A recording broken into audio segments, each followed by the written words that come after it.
मेरा नाम विनय है। मुझे सब प्यार से गुड्डू कहते थे।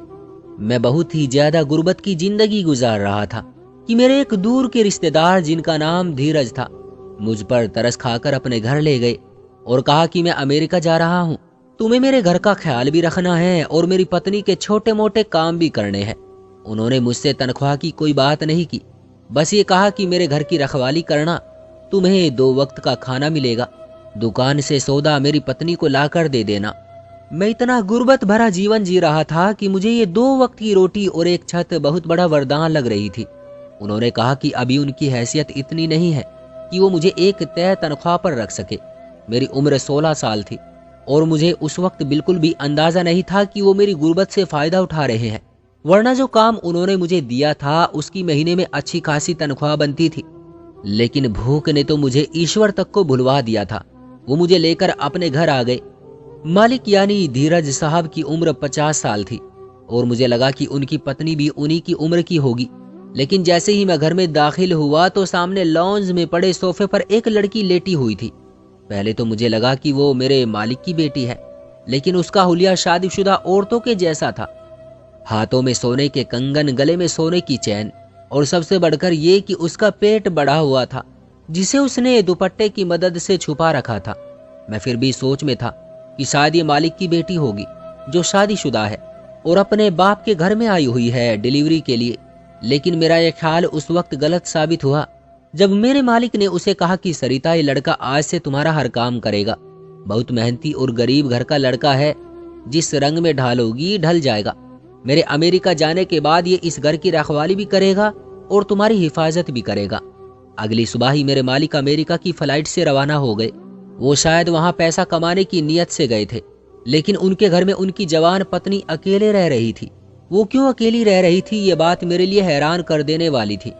खैर, मेरे मालिक के जाने के बाद मेरा काम यही था कि मैं गेट पर हराने जाने वाले को देखता। मालकिन को दुकान से कोई चीज मंगवानी होती तो मैं लाकर दे देता। मालकिन खाना खुद बनाती थी और मुझे 2 वक्त की रोटी मिल जाती थी। मेरे लिए तो वो किसी देवी से कम न थी। कम से कम पेट भरकर खाने को तो मिलता था। 2 वक्त की रोटी खाकर मैं अपने मालिक और मालकिन के लिए प्रार्थना करता। मेरे मालिक ज्यादा अमीर नहीं थे, उनके पास थोड़ा बहुत पैसा था, मगर घर अपना था। खुद को सेटल करने के लिए वो और भी पैसा कमाने की नीयत से इस देश से बाहर जा चुके थे। उनका घर छोटा सा था लेकिन खूबसूरत था। मैं बरामदे में ही चारपाई पर सोता था। मुझे यहाँ बहुत सुकून मिल रहा था। मैंने भला कब ऐसी जिंदगी गुजारी थी। गांव में तो मुझे चारपाई भी नसीब नहीं थी। एक वक्त का खाना मिलता था तो दूसरे वक्त का नहीं। शहर की रंगीनियां ही कुछ और थी।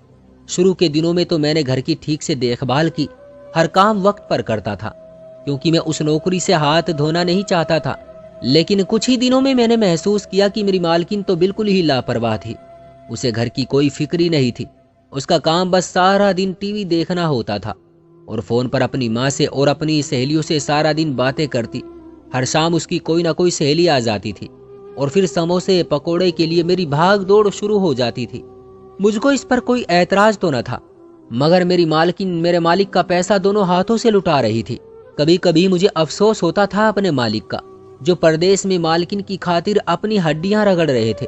मेरे मालिक ने मुझे सिर्फ इसलिए काम पर रखा था क्योंकि मैं उनके दूर का रिश्तेदार था।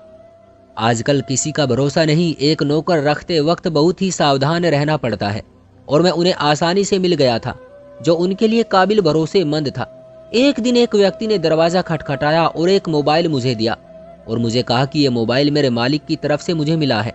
मैं हैरान था कि मुझसे तो मालिक ने ऐसा कोई जिक्र नहीं किया था, ना ही मैं उनसे बातें करता था। उस व्यक्ति ने कहा कि मोबाइल के अंदर सिम कार्ड मौजूद है और उसने जब मेरी बात मेरे मालिक से कराई थी तो मुझे यकीन आया। अब धीरज साहब मुझे बार बार फोन करके अपने घर की खबर लेते थे।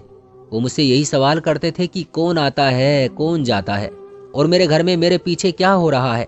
मालिक के सवालों पर मैं हैरान रह जाता था, क्योंकि मेरी मालकिन के पास भी तो मोबाइल था। वो सब मेरी मालकिन से भी तो पूछ सकते थे, तो फिर मुझसे पूछने की क्या जरूरत थी। धीरज साहब ने मुझे सख्ती से कहा था कि उनकी पत्नी को यह बिल्कुल भी पता ना चले कि मैं तुमसे बातें करता हूँ और तुम घर की सारी खबरें मुझे देते हो। तब जाकर मुझे सारा मामला समझ में आ गया। मैं इतना छोटा भी नहीं था कि ऐसी बातें ना समझ सकता। धीरज साहब ने मुझे मालकिन की जासूसी पर तैनात किया था। उन्हें शायद अपनी खूबसूरत जवान पत्नी पर भरोसा नहीं था मैं भी अपने मालिक का पूरा वफादार था और उनके साथ वफादारी निभाते हुए घर के सभी मामलात से उन्हें आगाह करता जा रहा था। घर में कौन आता था, कौन जाता था, उनकी पत्नी सारा दिन किन सरगर्मियों में व्यस्त होती थी, पूरे दिन की सारी कहानी में उन्हें सुना दिया करता था। क्योंकि ये नौकरी मुझे धीरज साहब की बदौलत ही मिली थी, मुझे खाना भी मिलता था और अतिथियों के जाने के बाद बचे कुचे समोसे और पकोड़े और उनकी बची हुई चाय पीने को मिलती थी।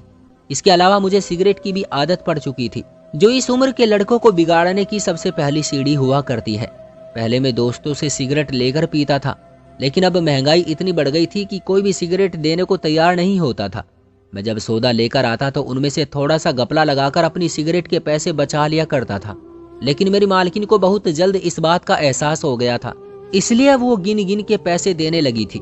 एक रात मेरे मालिक का फोन था कि अचानक मेरी मालकिन मेरे सर पर आकर खड़ी हो गई और वो मुझसे सवाल करने लगी कि मैं किससे बात कर रहा हूँ। तो मैंने फोन काट दिया।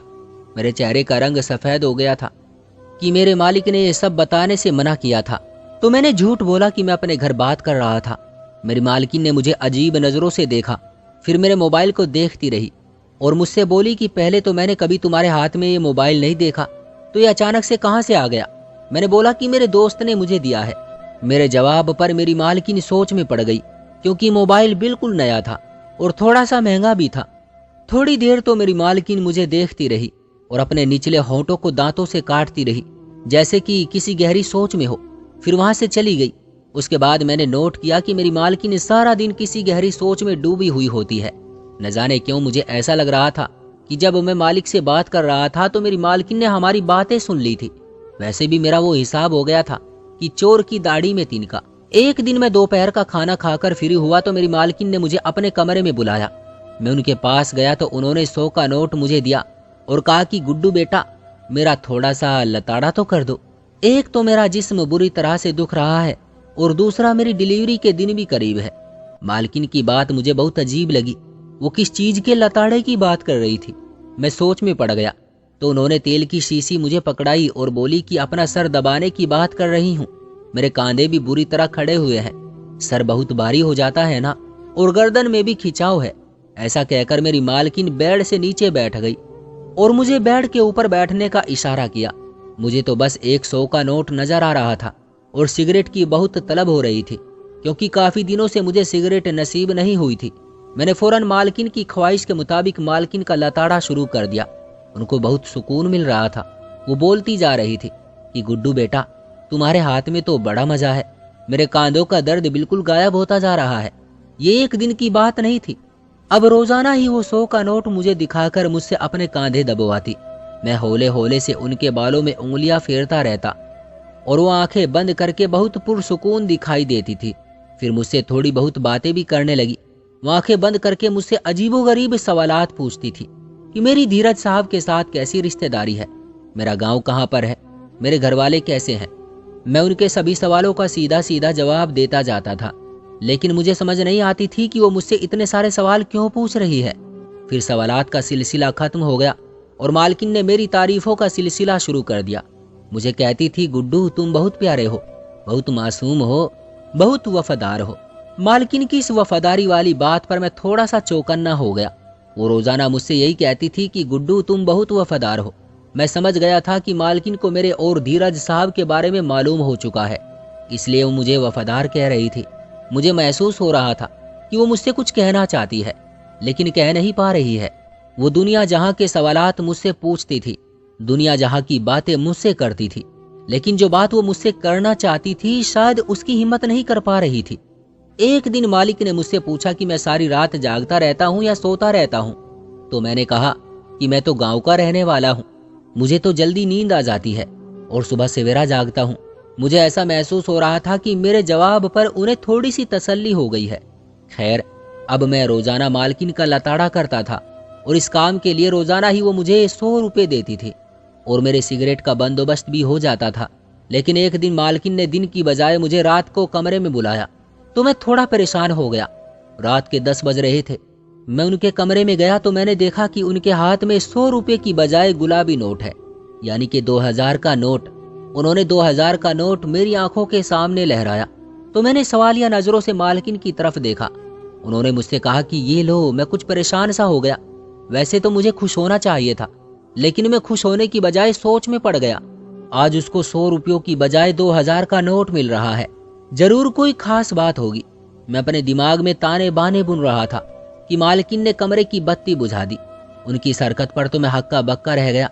अंधेरे में वो मेरे करीब आई और मेरे गाल को छूकर बोली कि गुड्डू बेटा, मुझे पता है कि तुम अपने मालिक के बहुत वफादार हो, और मैं समझ गई हूँ कि मोबाइल तुम्हें तुम्हारे दोस्त ने नहीं बल्कि मेरे पति ने दिया है। लेकिन मैं चाहती हूँ कि तुम मालिक से ज्यादा मेरे वफादार बन जाओ। वो तो तुम्हें तनख्वाह भी नहीं देते हैं, सिर्फ 2 वक्त की रोटी देते हैं, लेकिन मैं तुम्हें बहुत कुछ दूंगी अगर तुम अपना मुंह बंद रखो और मेरी कोई भी बात अपने मालिक तक ना पहुंचाओ। मुझसे वादा करो कि तुम उन्हें कुछ भी नहीं बताओगे कि आधी रात को इस घर में क्या होता है और कौन आता है। मुझे समझ नहीं आ रही थी कि मैं उनको क्या जवाब दूं, लेकिन मेरी आंखों के सामने 2-2 हजार के नोट लहरा रहे थे। मालिक ने तो मुझे कभी पैसे नहीं दिए थे और मालकिन मुझे सीधा 2000 दे रही थी। मुझे नहीं मालूम था कि वो मुझे 2000 किस बात के लिए दे रही थी। मैं तो सारी रात सोता रहता था। मुझे तो मालूम भी नहीं था कि मेरे सोने के बाद इस घर में क्या होता है, कौन आता है, कौन जाता है। मुझे इन चीजों से कोई मतलब नहीं था। मुझे मतलब था तो सिर्फ 2000 के नोट से। मैंने मालकिन से कहा कि ठीक है, मैं आपका वफादार रहूंगा, वो जैसा बोलेगी मैं वैसा ही करूंगा। मेरी बात सुनकर मालकिन खुश हो गई और बोली, बस गुड्डू, मुझे तुमसे इसी समझदारी की उम्मीद थी। मैं 2000 का नोट लेकर वापस अपनी चारपाई पर आकर सोने की कोशिश करने लगा। मैंने सोचा, कौन सा मैं अपने मालिक के साथ बेवफाई कर रहा हूँ। इस घर में तो ऐसा कोई भी खुफिया काम नहीं होता था कि जिसे मुझे मालिक से छुपाना पड़े। मैं संतुष्ट होकर सो गया।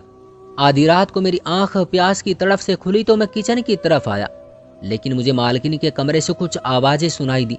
मैं परेशान हो गया, इस वक्त कौन आ गया है। मालकिन तो घर में अकेली होती है।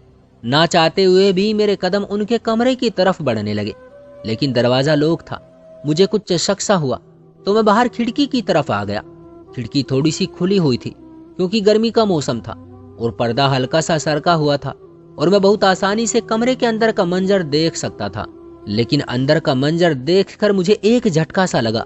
मुझे उसी लम्हे समझ में आ गया था कि मालकिन ने मुझे किस बात के लिए 2000 का नोट दिया था। मैंने फौरन से मोबाइल निकाला और कमरे के अंदर के मंजर की वीडियो बनाकर अपने मालिक को भेज दी। मैं सारी रात सो नहीं सका, परेशानी के मारे नहीं बल्कि खुशी के मारे। मैं समझ गया था कि अब मेरे दिन बदलने वाले थे। 1 हफ्ते के अंदर मेरे मालिक वापस आ गए। उन्होंने अपने आने की खबर किसी को भी नहीं दी थी सिवाय मेरे। सिर्फ मैं जानता था कि वो आ रहे हैं, बाकी कोई भी नहीं जानता था। अचानक से उनको सामने देखकर मेरी मालकिन के चेहरे का रंग फक हो गया और मालकिन ने शिकवा भरी नजरों से मेरी तरफ देखा, जैसे कि मुझसे बोल रही हो कि मैंने उन्हें क्यों नहीं बताया कि उनके पति आने वाले हैं। मेरे मालिक ने उन्हें तलाक के कागजात पकड़ा दिए। मेरी मालकिन हैरान होकर उन कागजात को देख रही थी। फिर बोली, मैं उम्मीद से हूँ। धीरज साहब ने कहा कि मुझे तो ये भी नहीं मालूम है कि ये बच्चा मेरा है या किसी और लड़के का, जिसको तुम रात को अपने कमरे में बुलाती रही हो। मेरे जाने के बाद ऐसा बोलकर धीरज साहब ने अपनी पत्नी को घर से निकाल दिया और मुझे शाबाशी दी और बहुत सारे पैसे भी दिए। कुछ महीने बाद उन्होंने दूसरी शादी कर ली और फिर देश से बाहर चले गए। इस बार भी वो मुझे वही जिम्मेदारी सौंप कर गए थे जो पिछली बार सौंपी थी, और अब मैंने उनका विश्वास हासिल कर लिया था। वो मुझसे बहुत खुश थे। अब मैं उन्हें जो भी बताता हूँ आंख बंद करके मेरी बात का यकीन कर लेते हैं। लेकिन इस बार मैं बहुत खुश और संतुष्ट था। मैं चाहता तो मालकिन का वफादार रह सकता था, उनका राज मालिक को नहीं बताता और उनसे हजारों के नोट लेता। लेकिन मैं ये जानता था कि एक ना एक दिन ये राज जरूर खुल जाएगा और फिर मेरी भी शामत आ जाएगी। मालकिन के साथ साथ मालकिन का किसी के साथ चक्कर था। वो लड़का उनका पुराना आशिक था जिससे उनकी शादी नहीं हो पाई थी। मैंने दोनों तरफ का सोचा। मालकिन का वफादार होने में मुझे थोड़ा सा खतरा था और मालिक का वफादार होने में मुझे बहुत ज्यादा फायदा था। मुझे वाकई में फायदा हुआ था। मैं अब मालिक का पक्का नौकर बन चुका था। अब मुझे सिर्फ 2 वक्त की रोटी नहीं बल्कि मोटी रकम तनख्वाह में भी मिलती थी। मेरी नौकरी पक्की हो चुकी थी। मैंने अपने मालिक से वफा की थी जिसका सिला अब मुझे मिल रहा था और मैं बहुत खुश था। मालकिन बिल्कुल ठीक कहती थी, गुड्डू बेटा तुम बहुत वफादार हो। तो दोस्तों ये थी हमारी आज की कहानी। उम्मीद करते हैं कि आपको पसंद आई होगी। आपका क्या कहना है इस कहानी के बारे में कमेंट करके हमें जरूर बताइएगा। वीडियो को लाइक कर दीजिए और चैनल को सब्सक्राइब कर लीजिए। मैं मिलता हूँ आपसे अगली वीडियो में, तब तक के लिए धन्यवाद।